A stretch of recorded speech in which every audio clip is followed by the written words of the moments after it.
La guerra, quizá la fuerza motora de la historia humana. El objeto de la guerra es vencer, pero ¿depende la victoria solo de la fuerza? Este arma asombrosa dominó la primera batalla decisiva entre Oriente y Occidente. ¿Venció solo por su poder? Este ejército era el mejor equipado del mundo. ¿Por qué entonces fue derrotado y humillado? Esta obra maestra de la ciencia estaba destinada a acabar con una guerra. Pero ¿por qué en cambio llevó al mundo al borde del desastre? ¿Se ganan las guerras con hombres y tecnología o con algo más antiguo y misterioso? ¿Cuál es el secreto de la victoria?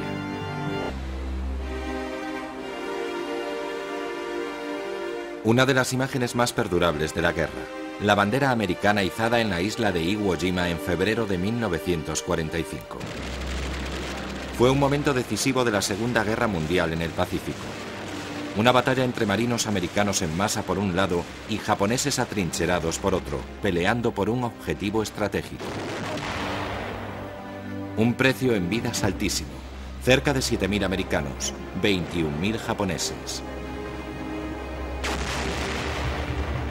La matanza de Iwo Jima plantea una pregunta básica sobre la guerra. ¿Son inevitables tantas muertes? ¿La victoria solo depende de luchar hasta el último hombre?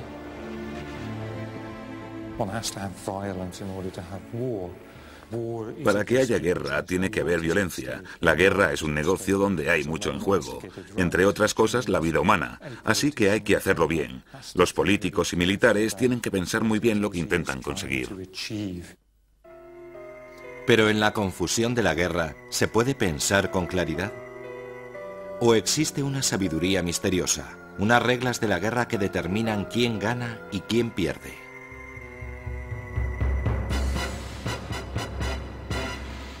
La acción militar es de vital importancia para un Estado. Es una cuestión de vida o muerte, el camino para la supervivencia o la destrucción.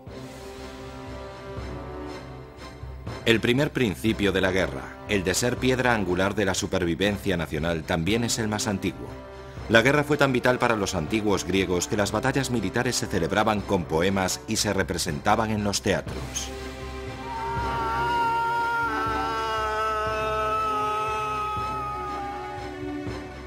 Tierra de Persia, tu prosperidad ha sido destruida. La flor de los persas se ha marchitado, toda su fuerza se ha perdido. Las playas de Salamina están cubiertas de cadáveres. En su obra Los persas, Esquilo describe la primera batalla decisiva de la historia, la de Salamina, entre griegos y persas. Estamos en el siglo V a.C. Bajo el rey Jerjes, el poderoso imperio persa se expande hacia el oeste. Su enorme ejército y su flota ya han derrotado a los griegos en las Termópilas. Ahora a Jerjes le queda por librar una última batalla para lograr la victoria total. Salamina fue la última oportunidad de los atenienses de sobrevivir a la apisonadora persa. Durante los 50 años anteriores, los persas habían creado el mayor imperio del mundo y Grecia sería su siguiente conquista. Los atenienses lucharían desde sus barcos en el mar y si eran derrotados, lo perderían todo. Los atenienses llevan las de perder. Para vencer a Jerjes necesitan astucia y un arma secreta. Ese arma es un potente barco. El trirremo griego era entonces lo que el misil dirigido de nuestros días, pero su funcionamiento era un misterio que se perdió en la antigüedad, hasta que en los años 80 un profesor de historia y un arquitecto naval jubilados aunaron esfuerzos para resolver el enigma. Una investigación a fondo y una buena dosis de intuición permitieron hacer una reconstrucción histórica notable.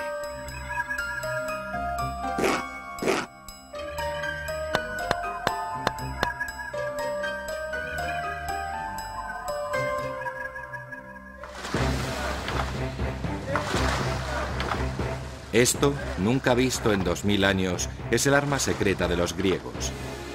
Una potencia de 170 remos, un ariete marítimo.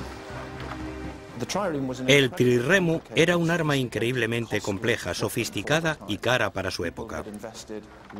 Dedicaron muchísima inventiva y recursos a producirla, sacándole las máximas prestaciones. Podríamos compararlo con los cazas de la Segunda Guerra Mundial. El rendimiento, la maniobrabilidad, la velocidad, lo son todo. Cuando en el 480 a.C. los persas avanzaban, los griegos tenían 300 trirremos preparados. Pero la flota persa era el doble de grande. Para derrotarla, los griegos necesitaban no solo arietes, sino también genio táctico.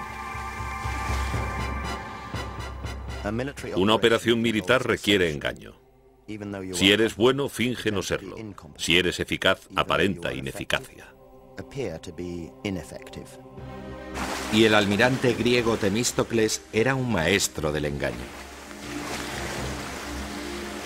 La flota persa estaba cerca de Atenas. Los griegos se habían replegado por los angostos estrechos hasta la isla de Salamina.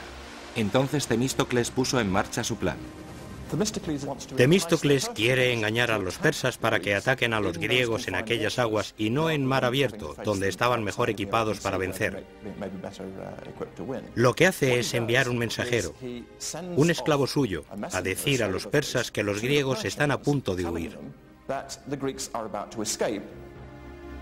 Entonces, engaño número 2. Los persas divisan 50 barcos griegos en retirada y les dan caza. Se trata de la versión antigua de una treta clásica. Utiliza un señuelo para atraer a tu enemigo. Haz que se acerque, confúndelo y aplástalo. Los persas cayeron en la trampa y rodearon lo que tomaron por una flota griega en retirada, que se dispersaba intentando escapar y que podría ser fácilmente derrotada. Pero se sorprendieron al ver que la flota griega estaba bien tripulada, se formaba para la batalla y les atacaba. La obra de Esquilo es más gráfica. Un barco los alcanzó con su pico de bronce y la nave griega empezó a embestir. Al principio los persas intentaron resistir, pero cuando todos sus barcos se agolparon en el estrecho, chocaron entre sí enredando sus remos. El mar estaba lleno de barcos hundidos y hombres muertos. Aunque la victoria de Salamina figura en los libros de texto, la verdad absoluta no se conoce, pues la historia la escriben los vencedores.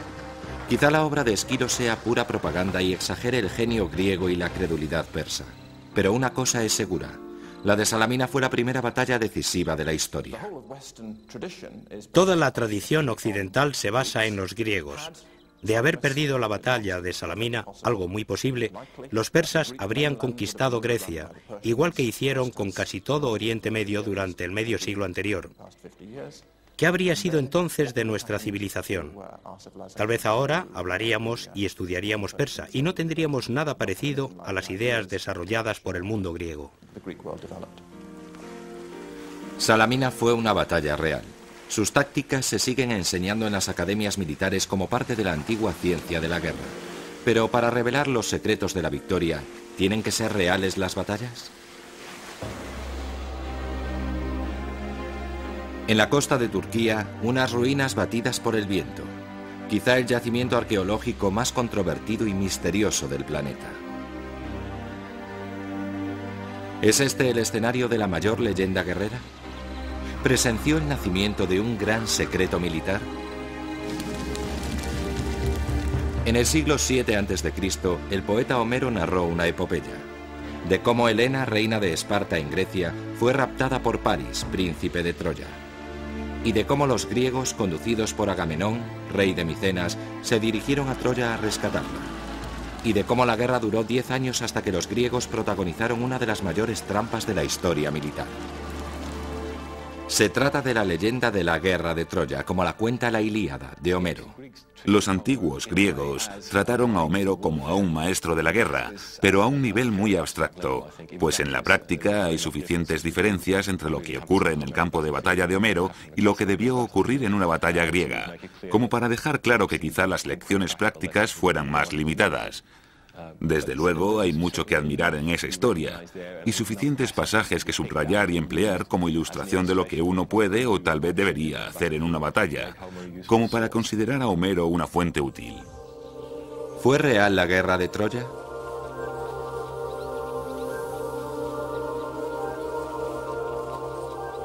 Los arqueólogos llevan más de 100 años trabajando en las ruinas de Troya, en Hisarlik. Han encontrado restos de 9 ciudades distintas que se remontan hasta la Edad de Piedra. La leyenda de Homero se sitúa a principios del siglo XIII a.C. Son los niveles 6 y 7 de la ciudad. Troya 6 era una ciudad magnífica. Construida sobre el 1900 a.C., tenía enormes murallas y atalayas, tal como las describe Homero. Pero según parece, no la destruyó la guerra, sino un terremoto en torno al 1260 a.C. Los supervivientes erigieron una nueva ciudad sobre sus ruinas. Troya 7, que era mucho más pobre. Las casas estaban apiñadas, tenían calderos de la Edad de Bronce y despensas excavadas en el suelo. Da la sensación de una ciudad sitiada. ¿Asediada por los griegos tal vez? Los indicios sugieren que la ciudad fue saqueada y arrasada. Pero la fecha está equivocada. Cuando cayó esta Troya, Grecia estaba sumida en el caos, incapaz de organizar una guerra exterior. ¿Fue alguna de estas ciudades la Troya de Homero?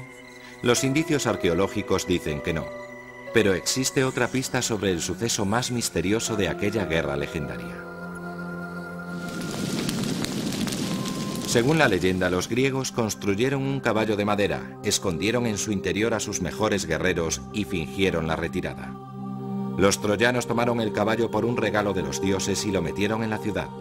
De noche los guerreros salieron de su escondite, abrieron las puertas de Troya y el ejército griego asaltó la ciudad.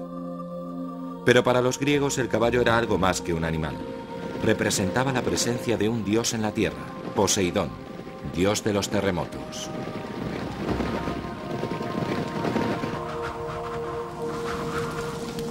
¿Era el caballo de Troya el símbolo poético de que Poseidón sacudió Troya con un terremoto, dejando pasar a los griegos por sus potentes murallas? ¿Pudo ser la magnífica Troya 6 escenario de la guerra de Troya de Homero? Solo es una teoría, pero el caballo de Troya sigue siendo un secreto militar. Lo más interesante del caballo de Troya es que se ha convertido en ejemplo de ardid en la guerra, aplicado con un éxito espectacular. E imagino que inspiró directamente muchos episodios similares en la historia.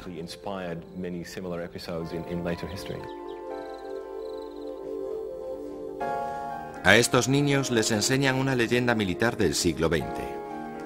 La invasión de Normandía el día D, en 1944.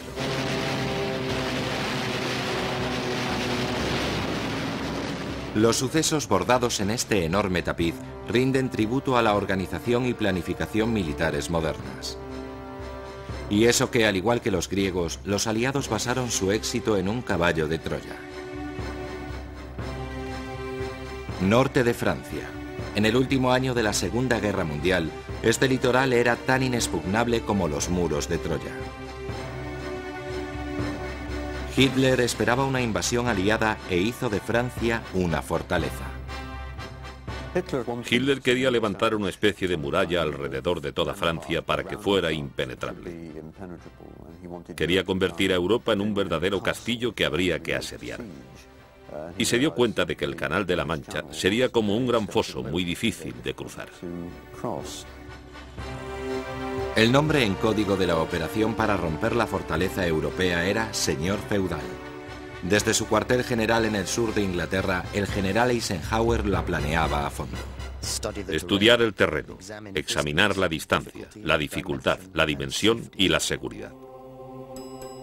Averiguar cómo eran las defensas alemanas, cómo estaban desplegadas sus tropas y cómo atacar las playas del norte de Francia fue una obra maestra de organización y valor. A la caída de la noche, los comandos se deslizaron hasta la costa enemiga para cerciorarse de que la arena soportaría el peso de los tanques aliados. La BBC pidió a sus oyentes fotos de vacaciones para que los cartógrafos aliados pudieran levantar planos detallados del terreno de la invasión. Y la resistencia francesa espió los búnkeres y nidos de ametralladoras alemanes. En Huyeran, un pueblecito cerca de Caen, vivía un anciano que había combatido en la Primera Guerra Mundial. Estaba ciego. Los alemanes lo conocían bien. Le dejaban pasear por la playa como de costumbre. Llevaba bastón y le guiaba un niño pequeño de 7 u 8 años. El crío le describía todo lo que veía. Por la noche, el ciego repetía a su mujer cuanto le había dicho el niño. Ella preparaba el informe y lo enviaba a Londres.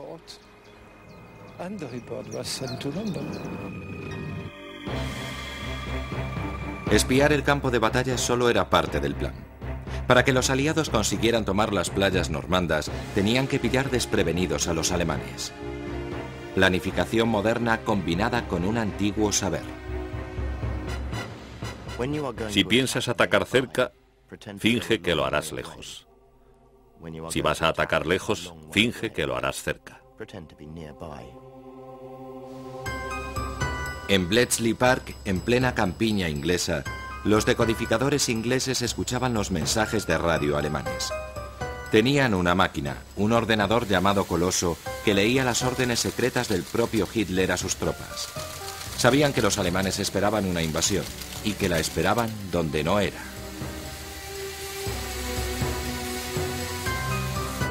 El plan aliado consistía en transportar un gran número de soldados y material unos 150 kilómetros por el Canal de la Mancha hasta Normandía. Pero los alemanes creían que americanos, británicos y canadienses tomarían un camino más corto hasta Calais. El truco estaba en conseguir que los alemanes llegaran a la conclusión equivocada. El alto mando británico estaba convencido de que si los alemanes sabían de antemano dónde desembarcarían los aliados, la operación fracasaría. Así que urdió un complejísimo plan de desinformación.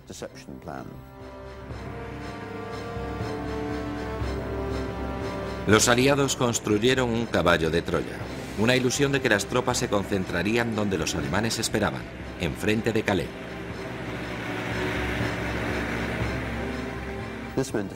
Esto supuso construir falsas instalaciones, claro. Un sinfín de tanques de contrachapado y de cartón. Falsos aeródromos protegidos con baterías antiaéreas auténticas como si fueran de verdad. El resultado fue que los aviones de reconocimiento alemanes que conseguían pasar sobrevolaban el ejército fantasma. Por supuesto, los aviones de reconocimiento que penetraron más al oeste, donde estaban concentradas las fuerzas aliadas de verdad, eran derribados.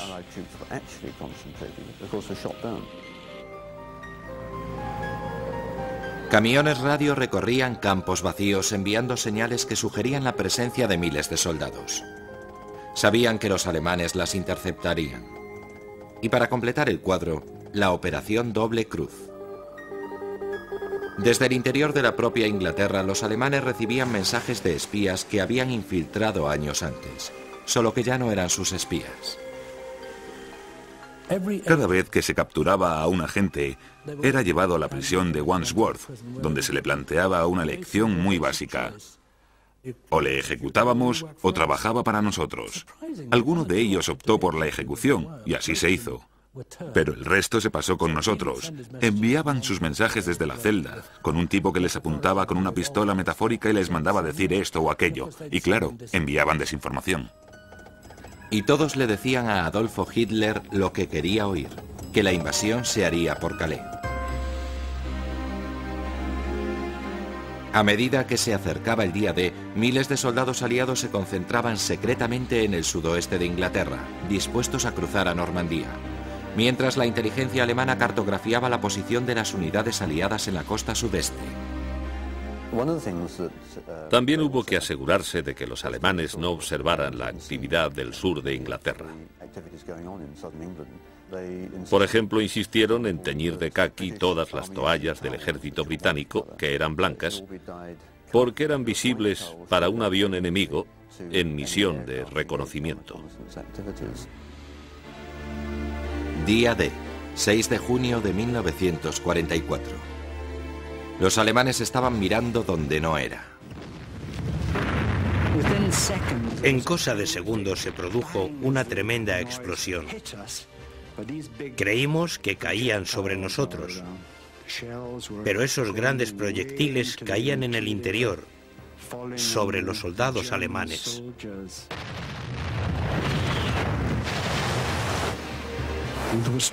Las tropas estaban saltando y me dije, pobres diablos, espero que lo consigan. No me decidía a saltar del barco porque me parecía suicida. Había gente a 30 metros de nosotros, en casas y hoteles, disparándonos con ametralladoras.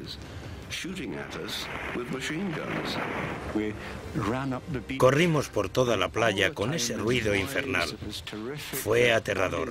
Los cadáveres de soldados canadienses se amontonaban en la orilla.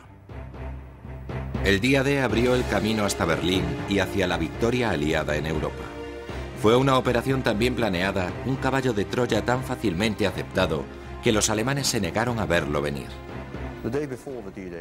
El día antes del desembarco del día D, se envió un mensaje especial a la resistencia francesa que los alemanes tendrían que interceptar a la fuerza. Efectivamente, un joven oficial así lo hizo y fue a ver a sus superiores diciendo: miren, en este mensaje dice que los aliados invadirán mañana. Es un mensaje radiado por la BBC. ¿Qué les parece? Y el comandante dijo: no sea absurdo, ningún gobierno transmitiría sus intenciones por la radio nacional. Es un disparate. Así que la única persona que podía convencer a los alemanes de que el día D estaba a punto de llegar y que les habría permitido concentrar sus fuerzas no pudo hacerse escuchar. Tácticas elaboradas, juegos de engaño, secretos de la guerra. Pero el éxito militar no depende solo de astutas maniobras, sino también de armas inteligentes.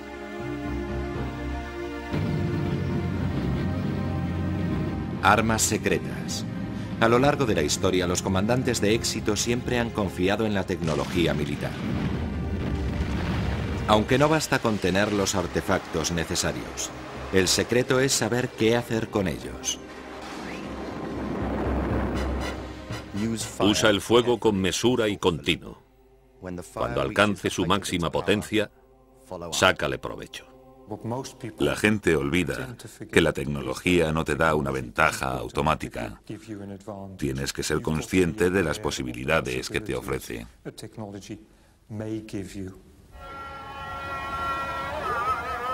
Estambul, en tiempos llamada Constantinopla, capital del Imperio Bizantino, que durante 1000 años dominó el Mediterráneo oriental. Buena parte de la fuerza del imperio procedía de un arma secreta.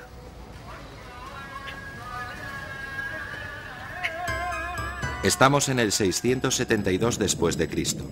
Los ejércitos árabes avanzan por Asia Menor y amenazan a Constantinopla. El Imperio Bizantino busca a su salvador. Se presenta en forma de refugiado judío, un erudito llamado Kallinikos. Kallinikos parece que había desarrollado un artefacto que podía emitir fuego desde una especie de lanzallamas. Es lo que actualmente se conoce como fuego griego. Cuando la flota árabe navegaba con el viento hacia Constantinopla, el mar ardió. Kallinikos perfeccionó este dispositivo, iba montado en los barcos de guerra, y cuando la flota bizantina salió al encuentro de la flota árabe, proyectaron este fuego griego desde el lanzallamas, que no solo destruyó los barcos árabes, sino que además sembró el pánico y la destrucción, provocando que dieran media vuelta, chocando entre sí, y huyeran en plena confusión.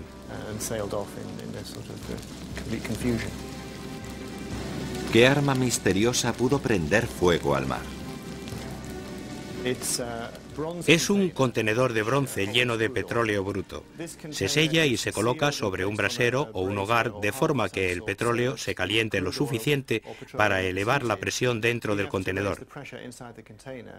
Después, a través de la válvula se puede extraer el petróleo por el conducto y cuando entra en contacto con el oxígeno arde espontáneamente.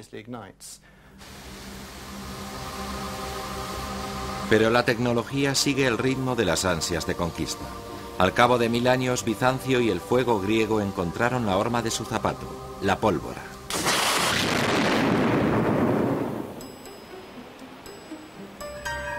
En 1453, Constantinopla cayó en manos de los turcos, cuyos cañones disparaban proyectiles enormes a una distancia de más de 2 kilómetros.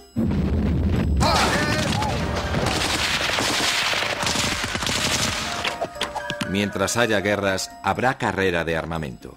Una y otra vez las armas secretas se han aliado al genio militar. En Agincourt, el arco largo dio a los británicos la victoria sobre los franceses. El tanque sustituyó a la caballería y proliferó en los campos de batalla en la Primera Guerra Mundial. Y las armas químicas y biológicas fueron las más temidas en la Guerra del Golfo. Pero algunas de las armas más sofisticadas solo son una nueva versión de antiguas ideas.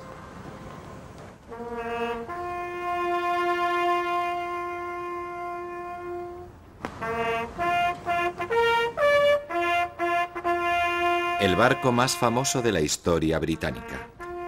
El 21 de octubre de cada año la Armada Real se concentra en el HMS Victory para celebrar la derrota de Napoleón en Trafalgar en 1805 y para recordar al almirante Nelson, que murió en la batalla.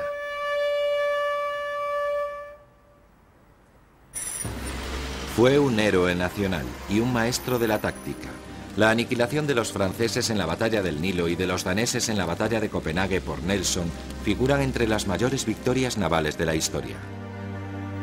La habilidad de Nelson residía en el uso imaginativo de sus cañones, y en especial de la bala de cañón que rebotaba. Los cañoneros de aquella época usaban esa bala para aumentar su alcance. Rebotando, puedes recorrer otros cuantos cientos de metros y mantenerte fuera del alcance de la artillería enemiga. Una idea que se resucitaría siglo y medio después en una operación espectacular. Se han rescatado del mar restos de un arma secreta en la costa de Norfolk, al este de Inglaterra.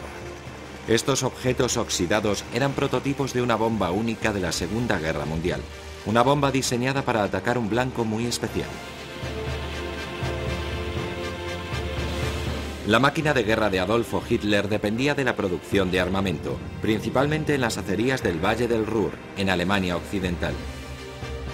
La energía de las fábricas de armamento procedía de 3 presas hidroeléctricas. Las presas eran un blanco potencial desde 1937. Incluso antes de la guerra, las autoridades decidieron que había ciertos objetivos estratégicos en Alemania que podían ser atacados y que de hacerlo con éxito supondrían un gran golpe para la maquinaria de guerra enemiga. Pero habría sido imposible destruir las presas con los medios convencionales. Las bombas normales no eran lo bastante precisas o potentes como para acabar con miles de toneladas de hormigón. Los aliados necesitaban algo especial. Se lo proporcionó un genio británico de la aeronáutica, Barnes Neville Wallace.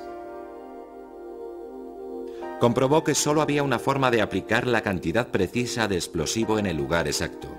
Como ya hiciera Nelson, lo haría rebotar hasta el blanco. La bomba rebotadora lanzada a una altura y con una velocidad del aire específicas haría impacto en el agua y se desplazaría hacia la presa en rebotes menguantes.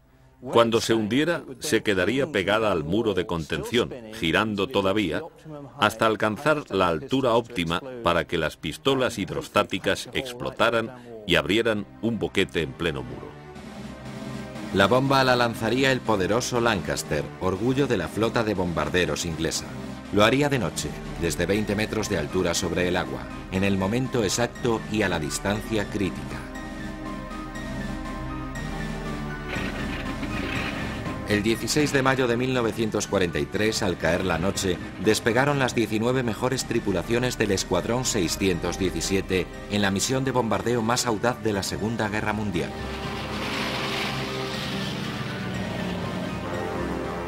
Volaron por debajo del espectro del radar, tan bajo que algunos aviones chocaron con cables de luz.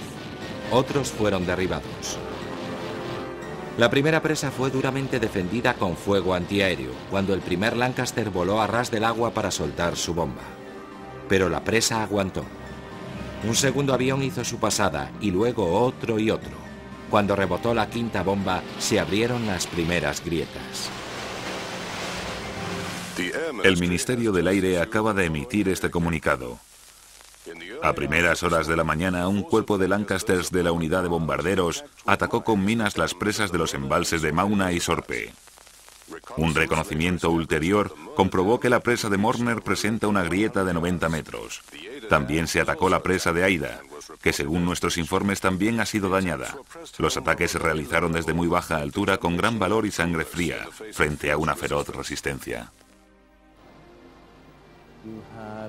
130 millones de toneladas de agua derramándose por el valle, arrasándolo todo a su paso. De los 19 aviones, solo volvieron 11. Murieron 53 hombres. Salió caro en aviones y tripulación, pero se hizo el trabajo y creo que la historia demuestra que fue una acción eficaz. No detuvo la guerra, claro, pero fue un paso más. La voladura de las presas fue un triunfo de la ciencia militar moderna y de la audacia, pero tiene sus raíces en la antigua sabiduría militar. Cuando la velocidad del halcón es tal que puede golpear y matar, eso es precisión. Lo mismo ocurre con los buenos guerreros. Su fuerza es la de una catapulta, su precisión la de un gatillo. Pero, ¿qué pasa si en vez de tener en cuenta la antigua sabiduría, los mandos militares deciden ignorarla? Agosto de 1945. La bomba atómica explota sobre Hiroshima, el mayor cataclismo de la historia militar. La hemos empleado para abreviar la agonía de la guerra, para salvar las vidas de miles de jóvenes americanos.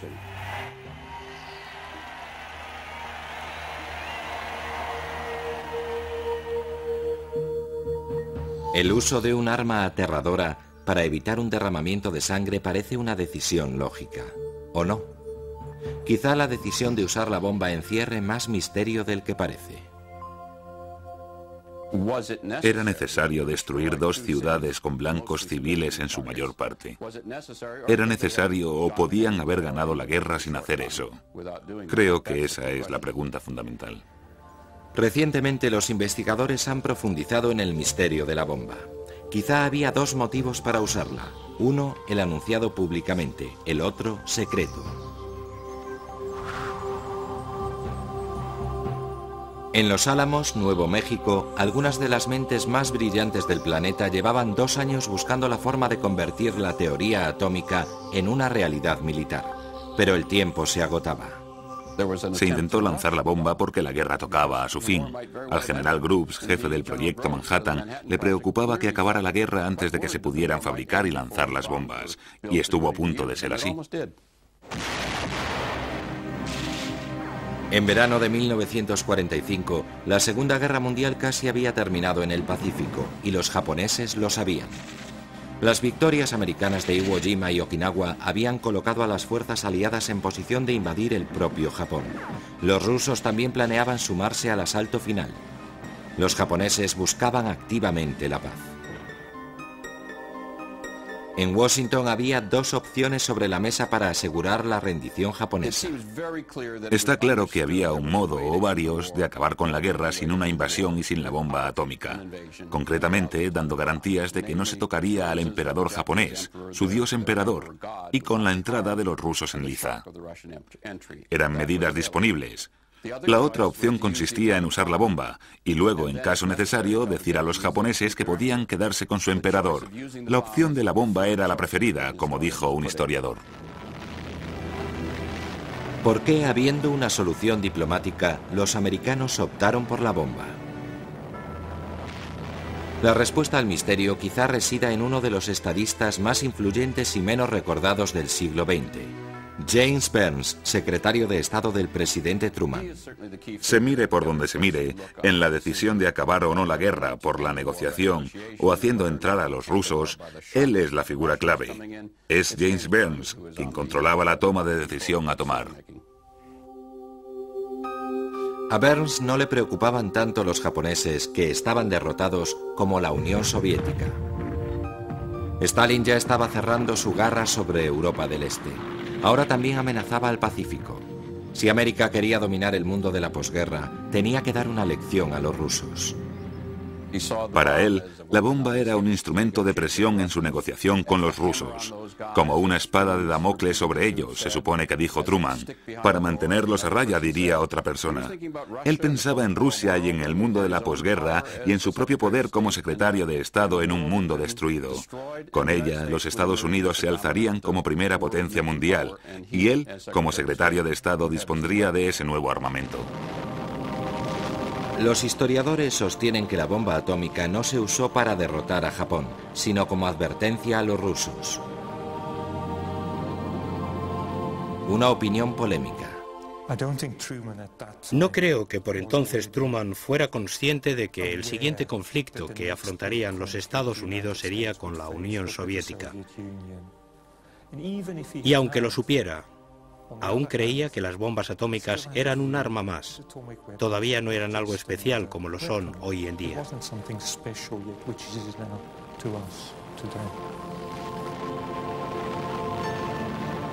La historia indica que la bomba produjo poco efecto en la rendición japonesa. Pese a ella, los rusos entraron en guerra. Los japoneses consiguieron lo que siempre quisieron, la supervivencia de su emperador. Y en Washington el Estado Mayor admitió en privado lo que nunca podría admitir en público. Ninguno de ellos defendió jamás la necesidad militar de usar la bomba. Como repetía Truman durante la posguerra, esto no es un arma militar. Puede destruir a la gente, pero no puedes ganar guerras con ella. Pero sí puedes iniciar una guerra. Y es que la fabricación y el uso de la bomba atómica lanzó un reto a la Unión Soviética. Con ello se ignoró un principio básico del antiguo arte de la guerra. A un ejército acorralado hay que darle una salida. No presiones a un ejército desesperado. En vez de acabar una guerra, la bomba atómica empezó otra. La Guerra Fría que aterrorizó al mundo durante medio siglo.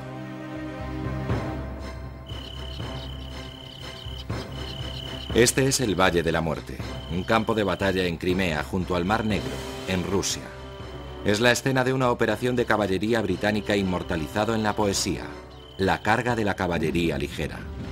Media legua, media legua, media legua más. Por el Valle de la Muerte corren 600 jinetes.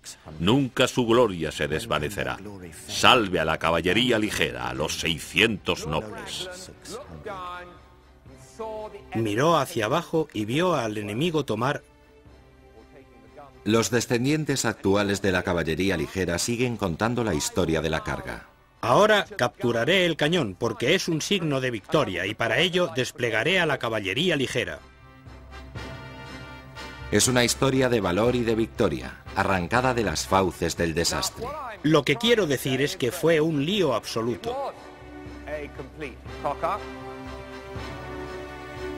La carga de la caballería ligera ignoró siglos de ciencia militar.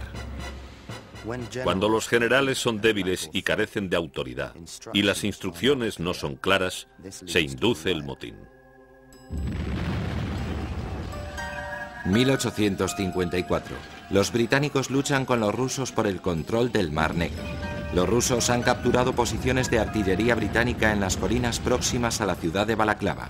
El comandante británico Lord Raglan se ve obligado a vengarse. Raglan sabe que sería una vergüenza dejar que capturen sus cañones en la batalla, así que tienen que hacer algo al respecto. Ordena a la caballería que vuelva a tomar las colinas. Pero los comandantes de caballería de Raglan, Lord Lucan y Lord Cardigan, se odiaban mutuamente. En una grotesca falta de comunicación, malinterpretan la orden y dirigen la caballería ligera hacia un objetivo equivocado. Lord Lucan cabalga hasta Lord Cardigan y le ordena que ataque desde el Valle Norte, cuando 3 de sus flancos están siendo defendidos por la infantería y la artillería rusas.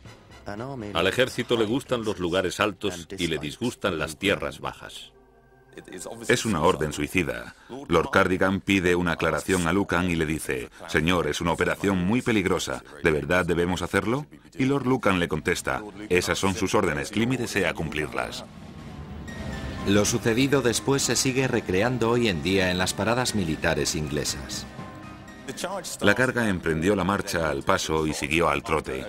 Y cuando llevaban bajando un corto trecho del valle, los rusos abrieron fuego de artillería a un lado, y poco después de frente, y después el otro lado. Entonces los hombres cometieron un error clásico en una operación militar: entrar en fuego cruzado. Evidentemente cabalgaban en formación, es decir, que un disparo puede atravesar a un hombre y herir al siguiente. Así se produjo la carnicería contra la caballería ligera antes de que alcanzara su objetivo.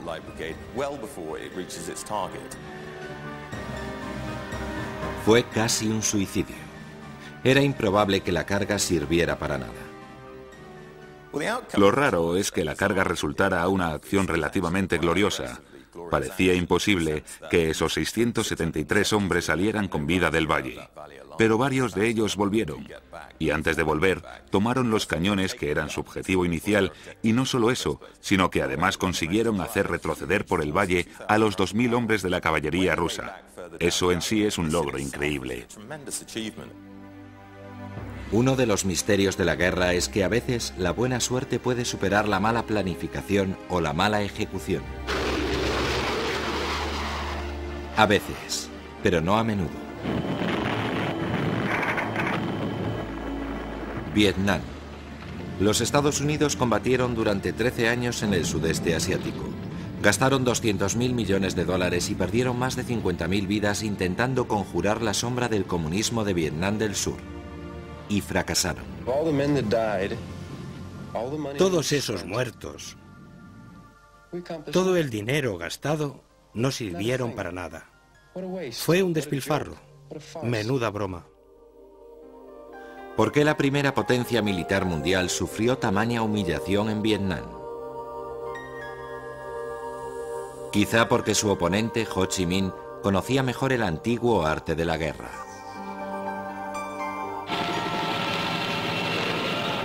Los americanos que llegaron a Vietnam a principios de los 60 tenían todo de su parte. Estaban bien entrenados, bien pagados y bien armados. Sus oponentes, un ejército comunista en el norte y las guerrillas del Vietcong en el sur, tenían equipos desvencijados. Parecía que podían ser derrotados fácilmente. Aquí todo el mundo quiere encontrarse con el Vietcong, quiere verlo y dispararle. Yo he visto algunos. La gente dice que son imaginaciones mías, pero los he visto. Una confianza fuera de lugar. Las reglas de la guerra exigen claridad y un objetivo concreto. Estados Unidos estaba convencido de su deseo de derrotar al comunismo, pero era reacio a llevar el conflicto hasta su conclusión lógica. No pensaban tocar Vietnam del norte. Lo bombardearían, pero no lo invadirían con infantería. Con eso no llevarían al límite al régimen de Vietnam, poniendo en juego su supervivencia. Cosa que, habida cuenta de lo que estaba en juego en el conflicto, tenían que haber hecho los americanos para ganar la guerra. Sin una estrategia clara, la operación americana en Vietnam se alargaba más y más.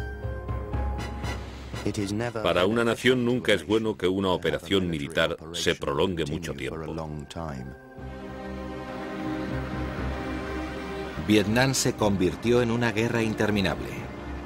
Y los militares americanos se sentían víctimas de las protestas en su país y de las frustraciones en el campo de batalla. Las aldeas eran como patios de colegio donde podías hacer lo que quisieras.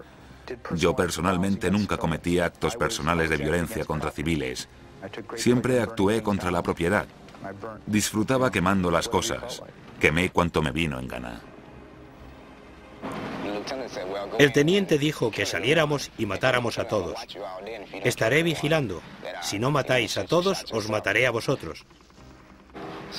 Así que creo que esta vez maté a 18 o 20.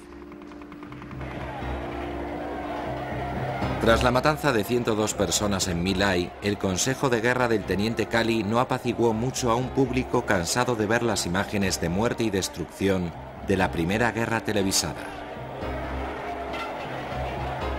Washington tuvo que admitir que había violado una de las reglas más sagradas de la guerra. Induce al público a compartir el objetivo de los dirigentes políticos. Asegúrate de que comparten la muerte y comparten la vida sin temer al peligro. Hace 4 años y 2 meses, cuando llegué a este despacho de presidente, El problema más difícil que afrontaba la nación era la interminable guerra de Vietnam. 550.000 americanos estaban en Vietnam. 300 de ellos morían semanalmente en acción y otros cientos estaban prisioneros en Vietnam del Norte. Y las negociaciones de paz no avanzaban. Esta noche, por fin ha llegado el día por el que todos hemos trabajado y rezado. Hemos impedido la imposición por la fuerza de un gobierno comunista en Vietnam del Sur.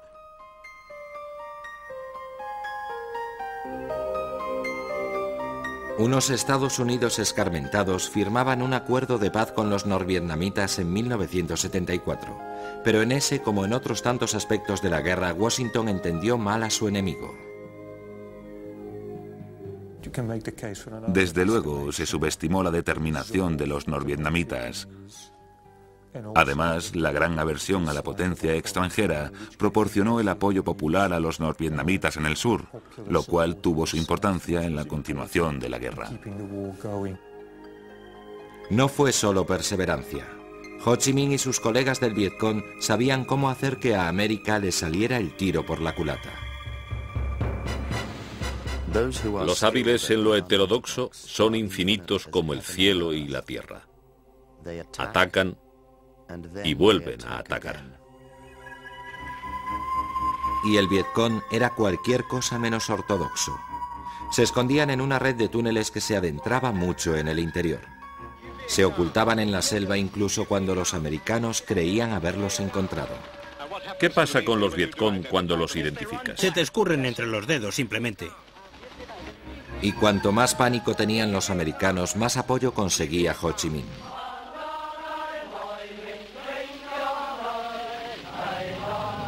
En 1974 el norte comunista marchó sobre Saigón, capital del sur. Fue el fin de una lucha por la unificación nacional iniciada en los años 50. Fue un tributo a la comprensión que Ho Chi Minh tenía de un hecho fundamental. La victoria no depende tanto de las fuerzas humanas y la tecnología como de la sabiduría. La buena aplicación de leyes secretas de la guerra que se remontan a hace miles de años.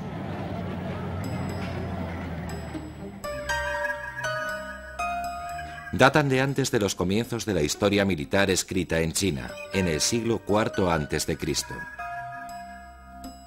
Esa sabiduría de los secretos de la victoria es el legado de un general chino llamado Sun Tzu.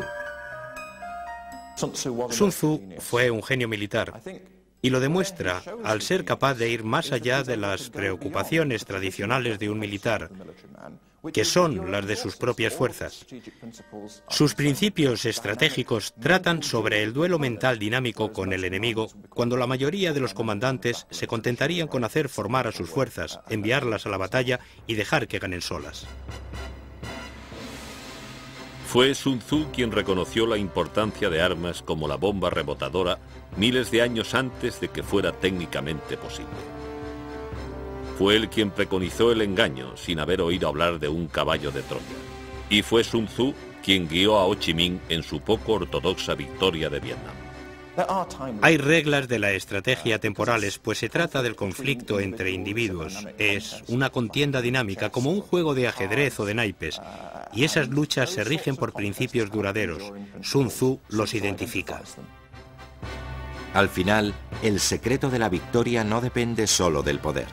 Depende de la mente humana, de viejas ideas que siempre funcionan. El secreto de la victoria es la imaginación táctica del hombre.